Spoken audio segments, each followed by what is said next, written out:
Jungle.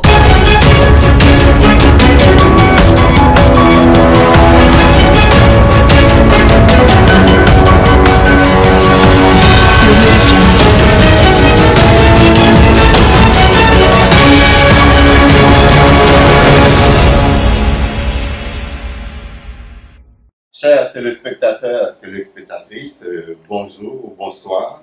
Nous sommes heureux de vous accueillir à nouveau dans cette émission que nous avons entamée il y a quelques semaines de cela, à savoir pourquoi les rois de la terre se liguent-ils contre nous? Pourquoi les princes se liguent-ils contre nous?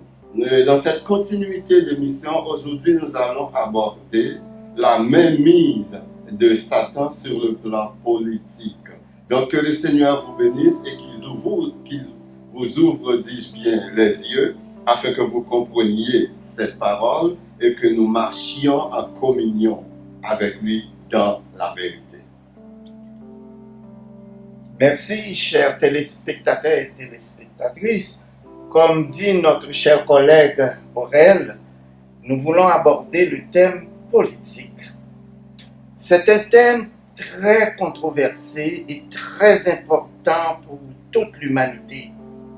Mais, comme nous disions tantôt, les rois de la terre utilisent cette façon de faire contre nous.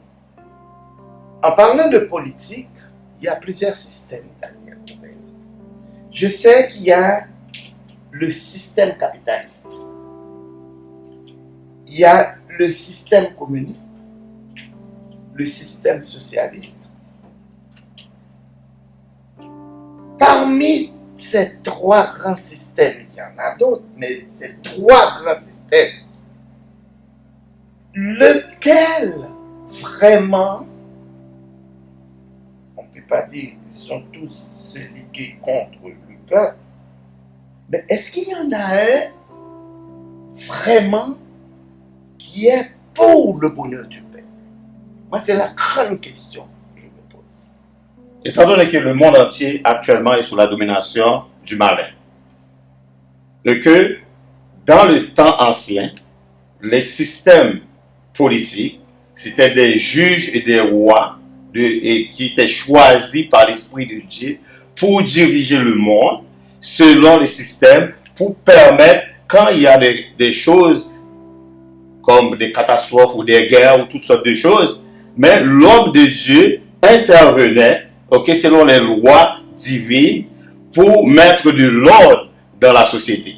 Mais aujourd'hui, on est sur la domination du malin.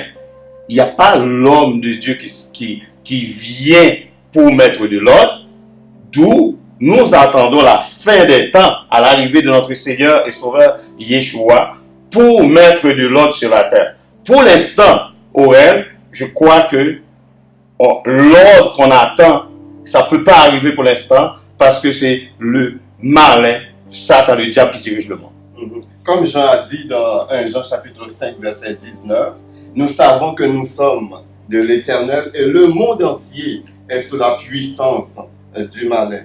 Moi, je suis plus que convaincu qu'aucun de ces systèmes, le communisme, le socialisme, le capitalisme, ne sert le peuple.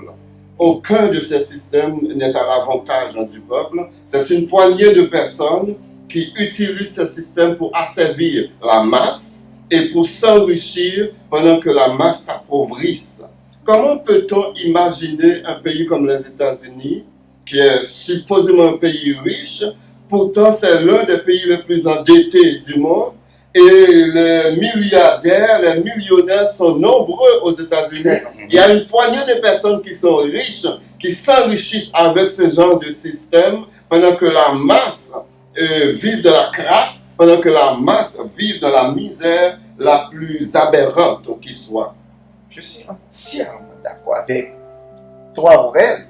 Imagine Obama qui essaie d'améliorer la condition de son peuple en prenant la santé.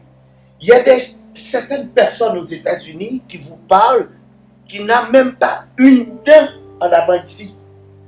qui vivent dans un pays extrêmement riche, qui possède des multimilliardaires, et tu acceptes un citoyen qui peut même pas aller chez un dentiste pour réparer ses dents. Vous le savez comment c'est douloureux une dent quand on va chez les dentistes, comment c'est douloureux pour arracher une dent, parce que le milliardaire qui a les moyens, le médecin vient chez lui. Alors, viens pas me raconter que ce système-là est pour le bonheur du peuple. Alors, qu'en dis-tu, Daniel? Tout à fait. Si nous regardons notre système d'ici ou les États-Unis, nous avons assez de richesses pour servir le peuple. Au Canada, plus ou moins, nous avons un système de santé pour permettre aux citoyens, à tout le monde, surtout les gens qui ont peu de moyens, pour permettre à ces gens-là d'avoir accès à certains médecins. Ben, tandis que dans les États-Unis, s'ils l'obéissent, les riches, une petite partie de la population qui possède toute la richesse, et c'est ces gens-là qui ont l'opportunité d'aller dans les grandes universités, qui ont le grand savoir, la masse majorité du peuple, ok?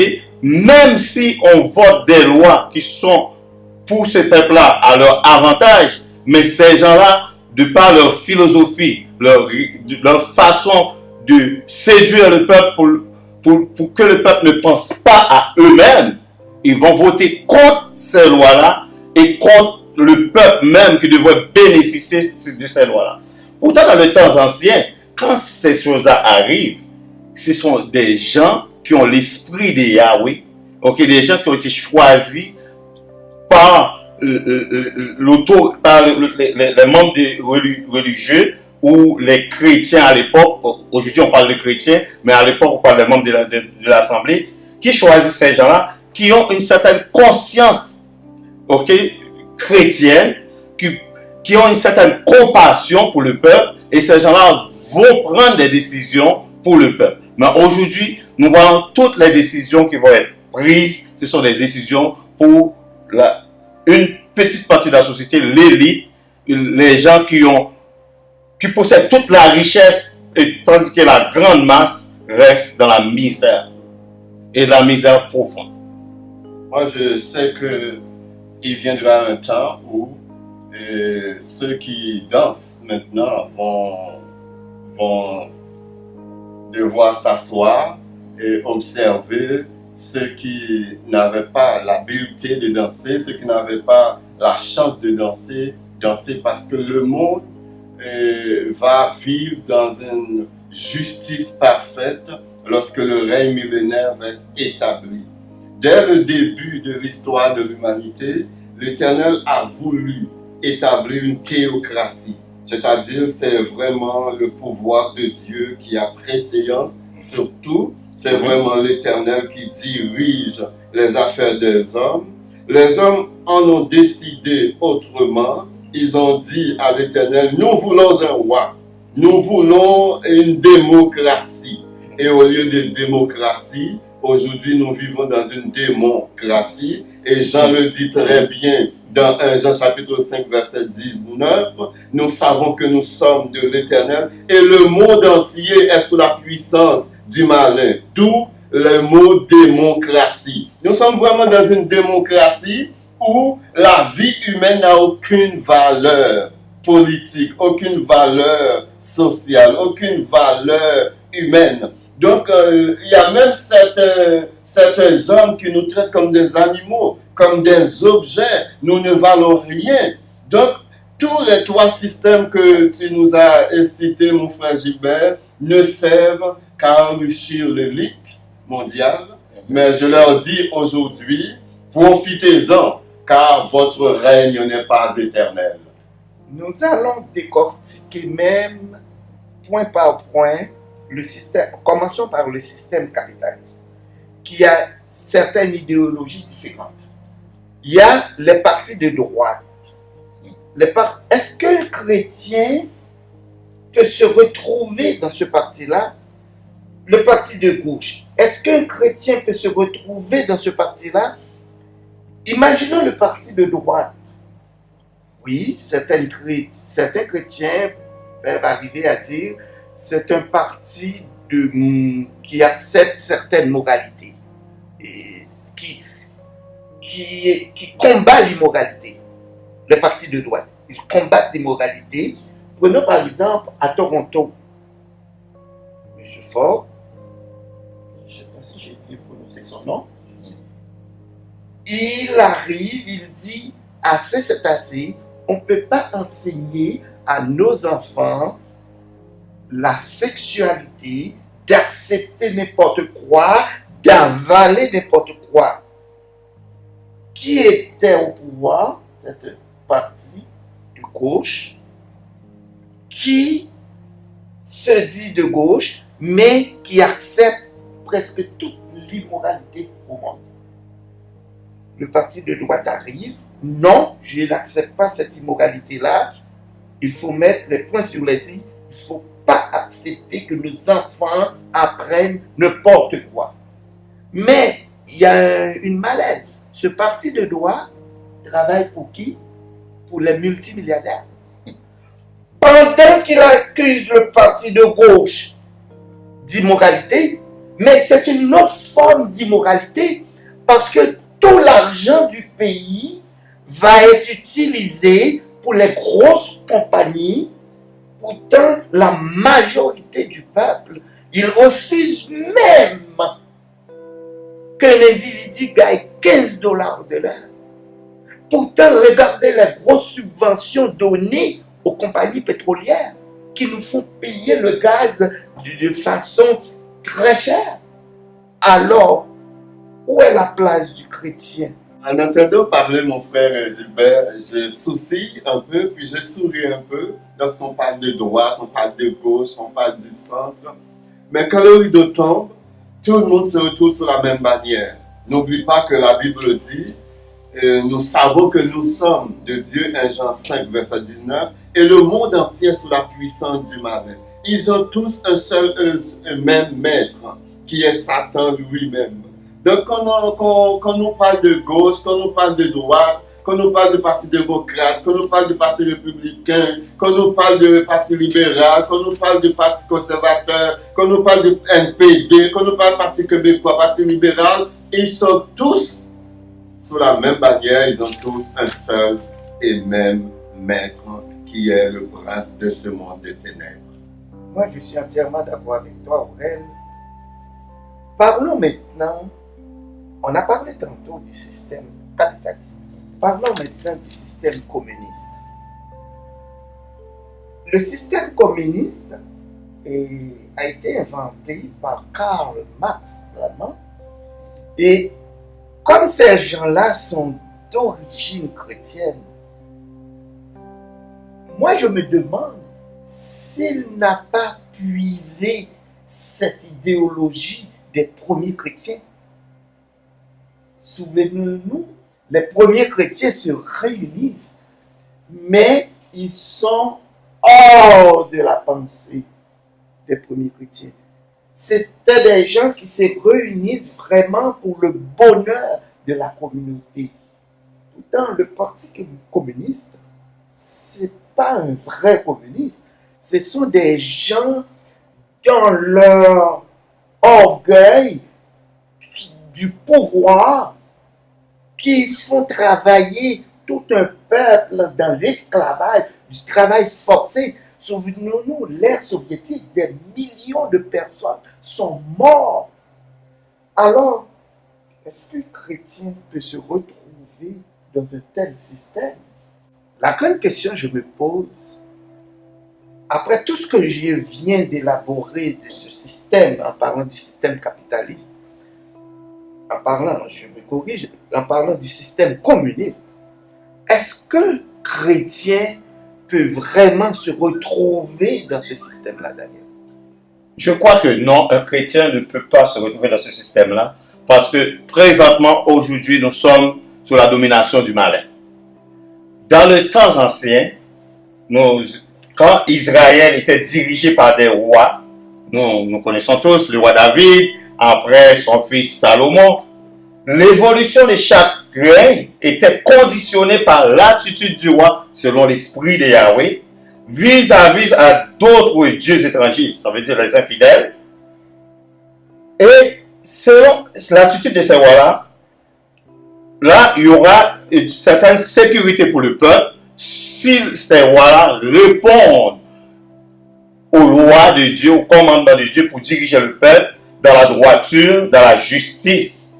Et si ces rois-là ont dirigé le peuple dans une autre direction qui sont contraires à la volonté de Yahweh, eh bien, le peuple va connaître la sécheresse, le peuple va connaître toutes sortes de choses qui amènent le peuple dans la désobéissance et surtout dans l'idolâtrie, qui conduisent inévitablement à des catastrophes. L'Éternel, dans sa bonté, envoya de temps en temps des prophètes, à l'instar d'Élie, pour rappeler aux rois et aux chefs des peuples les exigences divines, les lois divines. Mais aujourd'hui, nous ne voyons pas ça. Si nous regardons ce que Daniel, dans le rêve du roi Nebuchadnezzar, et que pour Daniel donner l'explication au rêve, et Daniel va nous dire que tous ces royaumes-là vont être anéantis. Un seul royaume va rester. Dans Daniel chapitre 2, verset 44, dans le temps de ces rois, l'Élohim, le Dieu des cieux, suscitera un royaume qui ne sera jamais détruit et qui ne passera point sous la domination d'un autre peuple. Il brisera et anéantit tous ces royaumes-là et lui-même subsistera éternellement. Et nous savons que aujourd'hui nous sommes sous la domination du Satan et c'est Yahshua, le fils de Yahweh, qui va prendre le contrôle de ce monde au siècle des siècles pour mettre l'ordre et la sécurité, la justice dans le monde.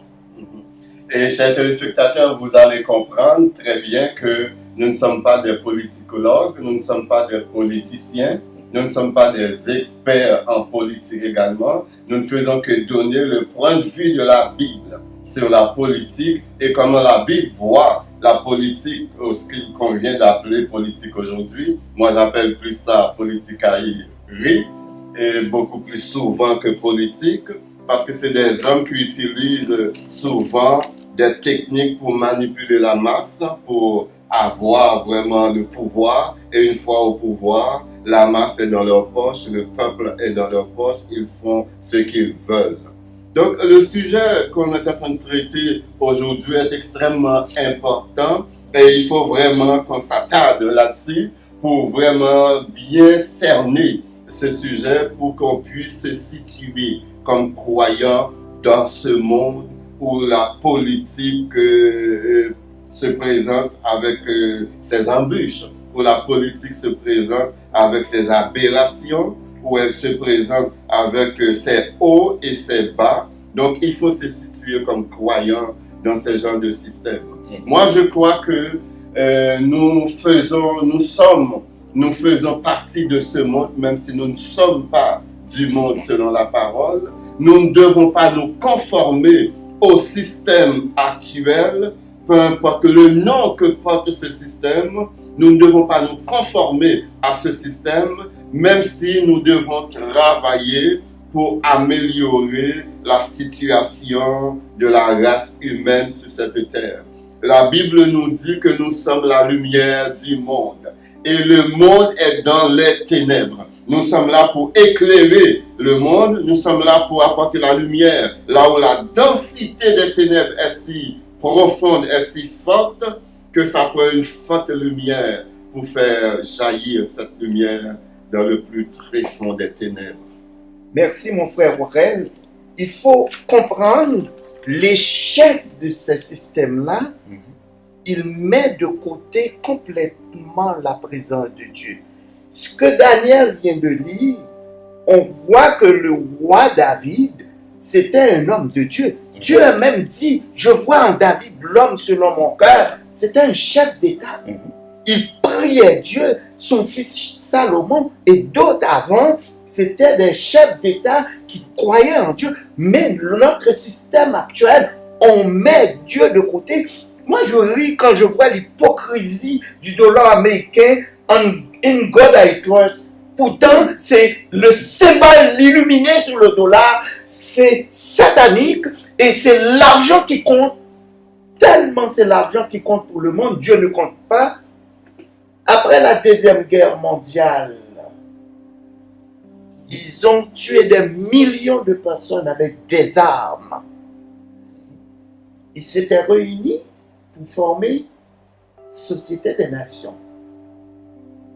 Parlons-nous en plus, mon frère Aurel, concernant cette société. Qu'arrivait-il avec cette société? C'était disparu pour remplacer par un autre. La SDN, comme on appelle la Société des Nations, fut créée après la Première Guerre mondiale en 1918, 1914 à 1918. Et les hommes se sont dit plus jamais un conflit mondial, plus jamais la guerre entre les nations, plus jamais la guerre entre les peuples. Cette société a lamentablement échoué, puisqu'en 1945 a eu lieu la Deuxième Guerre mondiale. La Première Guerre mondiale a fait 18,6 millions de morts.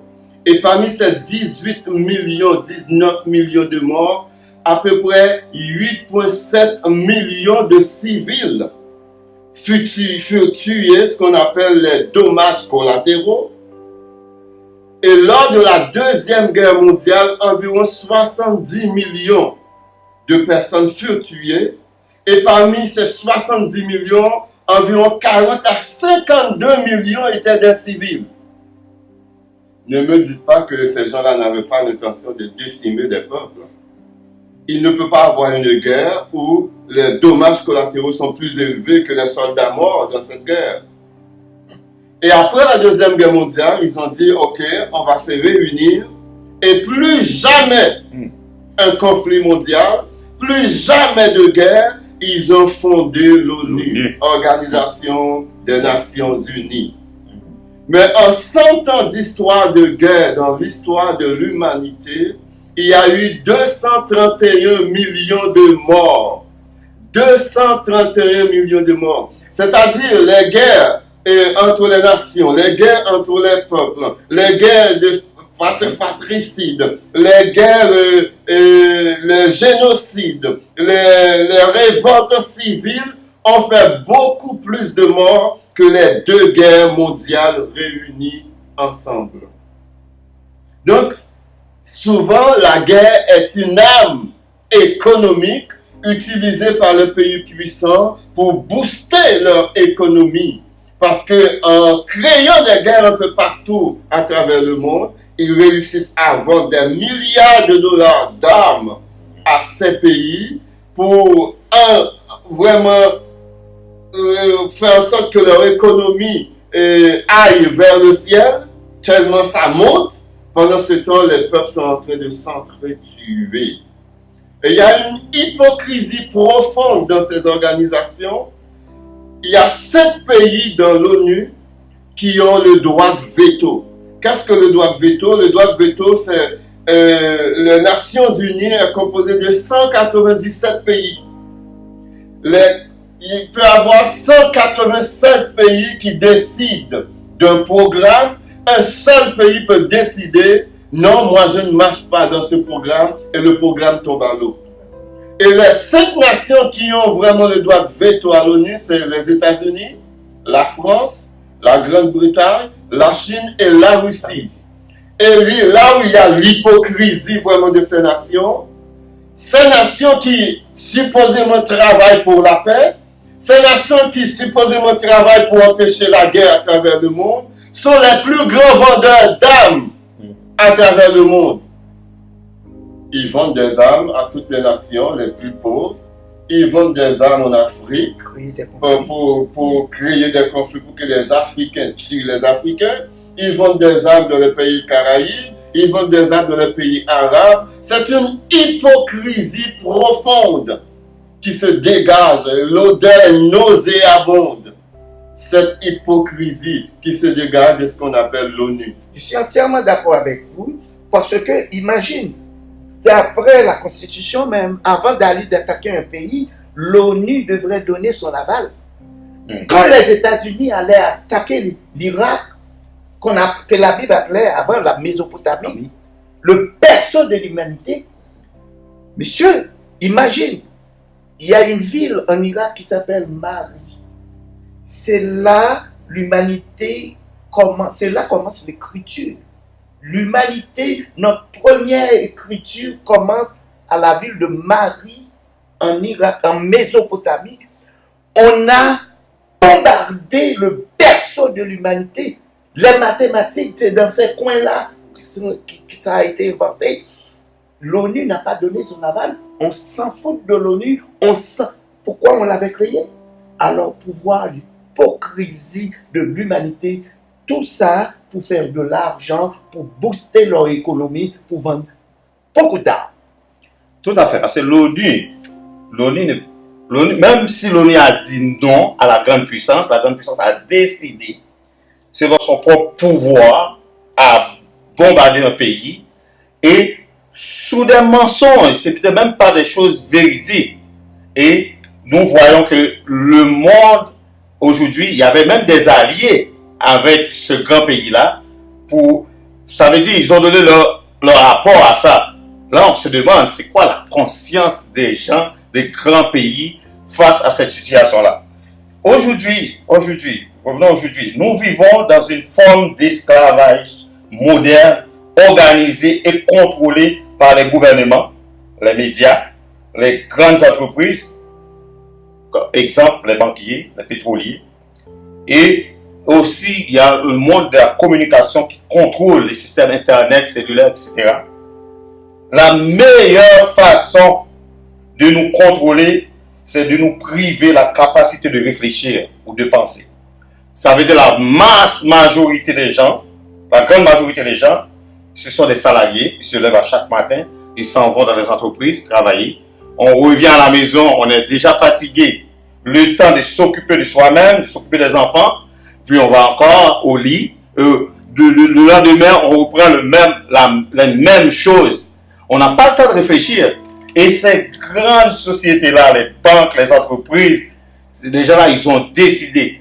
Même quand on regarde les entreprises qui ont le monopole de la communication, soit les téléphones cellulaires, Internet, ils ont utilisé les ondes qui est une composante de la nature. On s'entend, ça appartient à tout le monde, ça nous appartient, une composante de la nature. Mais ces gens-là ont utilisé ça et chaque citoyen qui possède un téléphone cellulaire devrait payer un montant et c'est ces gens-là qui ont décidé le montant qu'on devrait payer pour quelque chose qui est une composante naturelle de la nature qui appartient à tout le monde. Et les gouvernements n'ont aucun pouvoir. Aucun. Parce que les gouvernements, ce sont des créanciers de ces grandes entreprises-là, de ces grandes corporations-là, qui fait que on se demande, c'est quoi le pouvoir du gouvernement? C'est vraiment Satan qui a mis la mainmise de Satan pour contrôler les sociétés d'aujourd'hui. Nous, les peuples, nous sommes comme des moutons. Nous ne pensons pas parce que nous n'avons pas le temps de penser et nous ne faisons qu'exécuter et voir. On voit les choses passer comme ça et sans penser qu'est-ce qui est derrière ces choses-là. Moi, je pense que le Satan, le diable est derrière ces choses-là. La vérité va faire son entrée lors de la rentrée de notre Seigneur et Sauveur Yahshua qui va prendre le contrôle de ce monde. Et je me suis dit, il y a deux choses qui nous restent. Je ne sais pas s'il pourrait contrôler ces deux choses-là pour nous vendre. Il nous reste le soleil, il nous reste l'air. Parce que même l'eau, on n'a pas d'eau. Il accapare tout l'eau pour nous vendre. Il y a des peuples qui n'ont même pas d'eau. Deux choses qui nous restent seulement. Je sais, Dieu qui nous les a données va nous préserver de ces gourous, de ces apaches qui veulent contrôler toute la planète et qui veulent nous réduire dans un système d'esclavage classique. Comme dit Daniel, on n'a pas le temps de s'occuper de nos enfants, on n'a pas le temps pour nos femmes. Parfois, c'est 80% le nombre de divorces. Les enfants quittent l'école parce qu'ils n'ont pas trouvé leurs parents et ils se réjouissent parce qu'ils ont tout le temps, ils ont des milliards pour s'occuper de leurs femmes, ils ont tout le temps pour s'occuper de leurs enfants, ils ont l'argent pour l'université. Imagine, regardez une élection qui se faisait aux États-Unis. On a trouvé, mais il est temps pour que le peuple se réveille. Le candidat qui a prôné l'université gratuite, on l'a barré la route. Parce que si ça passe, c'est tous les filles du peuple qui vont être éduquées, qui vont les sauver de ce système. On l'a barré la route. Alors, voilà dans quel système nous vivons. Dieu seul peut nous sauver parce qu'on a bouché les yeux du peuple. Le peuple ne voit pas. Alors nous, notre rôle, c'est d'éclairer le peuple pour leur montrer qu'est-ce qu'ils doivent choisir, Dieu ou maman. Il faut dire que si, comme dit le psalmiste, si l'Éternel n'était pas notre secours, notre âme serait bien vite dans la demeure de silence. Et c'est évident que si l'Éternel n'était pas en contrôle de l'humanité, elle serait pire que ce qu'elle est aujourd'hui. Les horreurs qu'on assiste aujourd'hui seraient multipliées par 1000 si l'Éternel n'était pas vraiment en train de veiller, si l'Éternel n'était pas en train de contrôler. Il n'a pas perdu le contrôle de l'histoire, il n'a pas perdu le contrôle des circonstances, il n'a pas perdu le contrôle des dirigeants, même si tout semble aller dessous, il est encore en contrôle. Et le jour viendra où il dira, arrêtez et sachez que je suis Dieu. Je domine sur les nations, je domine sur la terre. Et ce temps-là n'est pas loin. Le temps où l'Éternel va se lever pour dire, arrêtez et sachez que je suis l'Éternel. Je suis le grand, je suis celui qui suis, je suis le Tout-Puissant, je suis l'infini, je suis le Maître du monde. Et ce jour-là, les grands vont se plier en deux. Les grands vont demander aux montagnes, montagnes, cachez-nous de sa colère. Et les montagnes vont fuir. Beaucoup de ces grands qui dirigent le monde aujourd'hui, beaucoup de ces riches, de ces puissants, vont demander la mort, mais la mort va les fuir comme une peste, parce que l'Éternel interviendra. Si nous regardons dans Ézéchiel, comme tu dis au rêve, l'Éternel interviendra. L'Éternel va préparer ce monde, la nouvelle Jérusalem, et les nouveaux cieux, et l'Éternel lui-même va habiter avec nous. Et nous sommes dans un sommeil. Nous pensons tous allant au ciel, pendant que l'Éternel lui-même va quitter le ciel pour venir habiter avec nous dans la nouvelle Jérusalem, sur cette terre. Yahshua, après avoir tout mis le contrôle, il va remettre le royaume à notre Sauveur et notre Créateur. Ézéchiel chapitre 30, si nous regardons Ézéchiel chapitre 37, verset 25, au verset 25, chapitre 37, ils habiteront le pays que j'ai donné à mon serviteur Jacob et qu'on a habité, vos pères, ils y habiteront, eux, leurs enfants et les enfants de leurs enfants à perpétuité. Et mon serviteur David sera le prince pour toujours. Ça veut dire, nous sommes très proches de la fin du temps. Parce que pour ce qui se passe aujourd'hui, ça ne peut pas rester comme ça. L'Éternel interviendra. Daniel, il faut comprendre, la Bible dit, au dernier jour, la foi du plus grand nombre se refroidira. On veut faire comprendre au peuple que Dieu n'existe pas. Leur Dieu, c'est de l'argent. Tous qui se manifeste maintenant, c'est autour de l'argent. On ne parle plus le nom de Dieu, on parle de la nature actuellement.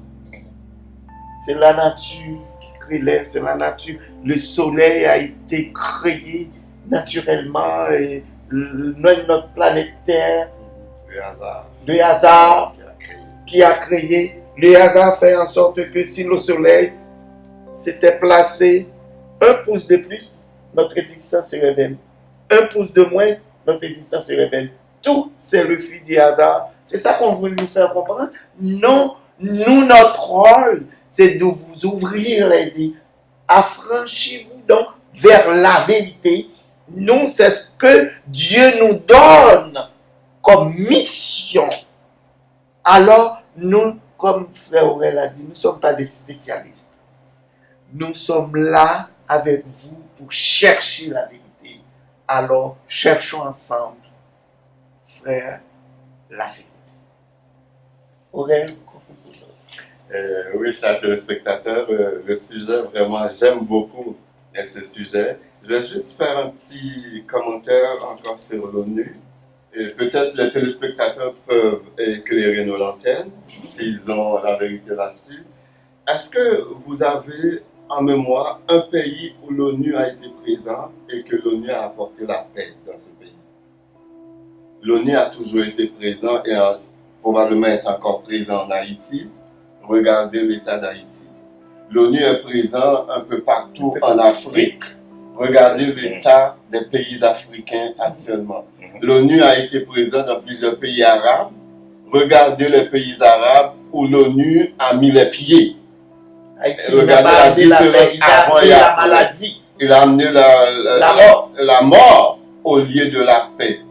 Donc qu'on ne vienne pas nous envoyer la poudre aux yeux en disant que ces organisations travaillent pour le bien-être de l'humanité. Il n'en est rien. Donc, chers téléspectateurs, que le Seigneur vous bénisse, que le Seigneur vous ouvre les yeux et que nous puissions vraiment être conscientisés à cette réalité que les grands de ce monde ne travaillent pas pour vous. Vous êtes considérés comme des objets, vous êtes considérés comme des animaux. Et dans les prochaines émissions, nous allons encore plus en profondeur. Nous allons poser des questions existentielles, à savoir les 7 milliards d'êtres qu'il y a sur Terre. Sont-ils tous des descendants d'Adam?